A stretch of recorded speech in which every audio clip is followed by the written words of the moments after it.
So I just want to tell you a little bit about who I am. My name is Liz Nierzwicki, and I am the youngest sister of my older brother, Jerry, and my older sister, Lisa, and my mom was a single mom. My father cheated on my mom when I was a baby, and my father was really never in the home. So from the time that I was basically, I think, 1 year old, my dad was gone, and I've never really had a father figure in my life. But flash forward to 38 years old, looking back, it's all I really ever knew. It's all I knew is that that's how it was. It was the four of us, and I liked our life. So it's not like I had a bad childhood. I had a really wonderful childhood. I was the youngest.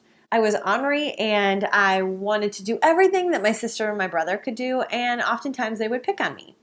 Well, when I was young, I developed, who knows why we develop this stuff when we're young? I really don't know why, but I developed obsessive compulsive disorder around thinking about good luck and bad luck. And it sort of spiraled out of control for me because I got to a point where I would do things such as flick light switches, and I would do things such as when I would walk into my bedroom, if I had maybe a negative thought in my head when I flipped the light switch, I would stop, turn the light switch off, change my thoughts, and then turn the light switch back on. Because I believed at the little age of 10 and 11 that my thoughts were so powerful and they really were creating my reality.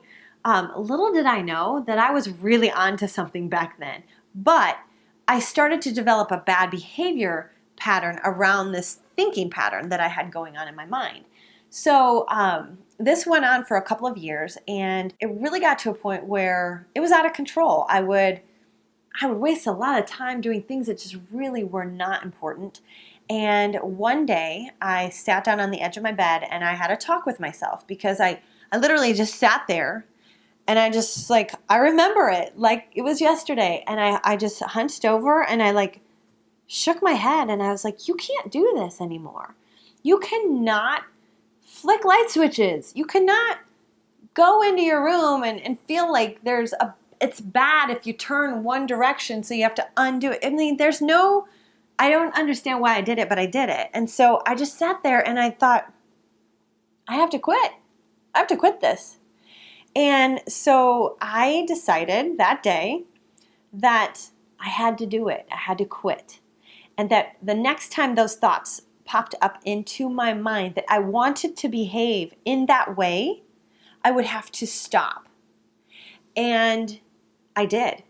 I made a commitment that day and I moved forward. And trust me, it wasn't the easiest thing because those thoughts still came up. I just chose a new action. Okay? So if I was able to do that at the age of whatever I was, 11 or 12, I promise you, you can do this at whatever age you are right now, dealing with whatever issue it is that you want to change. Okay? After that, I grew up. I went to college, and in college, I chose a pre-med. I was nutrition science, and I wanted strictly for myself to study psychology. Reason being is because I wanted to know why we humans do what we do. So I enrolled in nutrition science at Indiana University, and then I studied psychology as well. And I chose psychology as my undergraduate. What happened was I really loved psychology. I loved learning about it. I loved learning about the brain. And what was really cool for me is I started to learn about the human body, about our digestive system, and about how that works. And once I was finished with my nutrition science and my psychology, I decided not to go into the doctor program that I was going to be doing. I was thinking about being an eye doctor, and I decided not to do it. And I decided to switch to the IU School of Business because it was a fantastic school, and I knew that I would learn so much, and it would really give me a huge tool belt of skills. So I studied accounting, finance, computer information systems, marketing, advertising. What else was there? All of that. And Then I studied international marketing. I actually traveled to Finland and I studied in Finland with a handful of people from Indiana University. And after college, I started working in the corporate world. And I started working for a company that really, it was just a job. I didn't have a major passion for it. It wasn't the love of my life. It was a job. And I started making $30,000 right out of the gate. So I was like, yep, I'm going to do it. And I moved to St. Louis and I started my new life. While I was there, I pursued my passions on the side. Always. I would go to the gym. I would work out.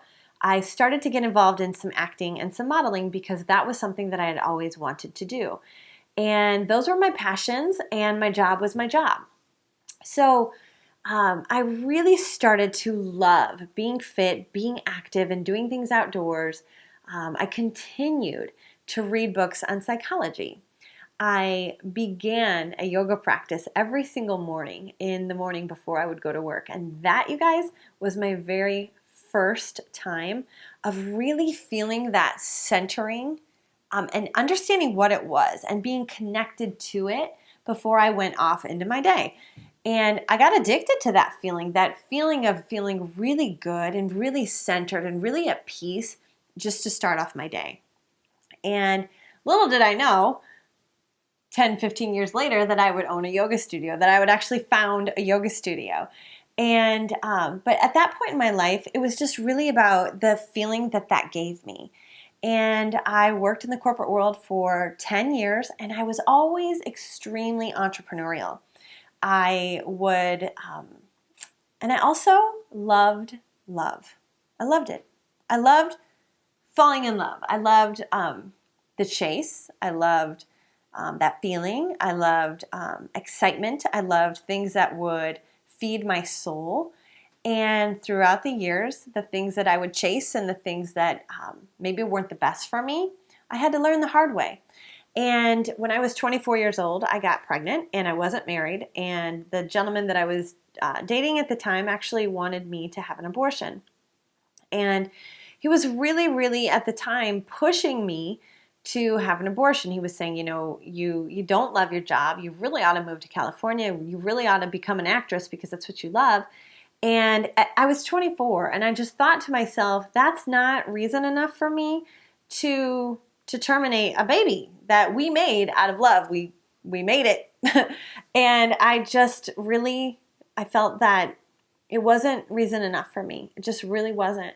So I ended up having a child out of wedlock, and I decided, you know what? It's me and you, kid. We're doing this. And I did.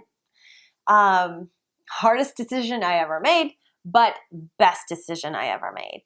And my life hasn't been easy, but you know what, you guys? I have lived authentically to my soul and to just being so dedicated to do exactly what I feel my soul wants to do. And over the years, I had different jobs, and like I said before, I've always been very entrepreneurial. I sold Mary Kay makeup on the side. I sold Party Light candles on the side. I was always in St. Louis when I lived there. I actually started a small company on the side where I used to close loans for mortgage brokers. And that was my first real business on my own, just working out of my house and making really good money. And that fueled me. That was like a mega fuel for me to really be my own boss and do my own thing. And to be able to be around my son because he was my joy. He was my prized gift from God that, I would do anything for, and I have ever since. So back in 2009, it was a time in my life when I was really, really stressed out. I was probably not eating the most healthy.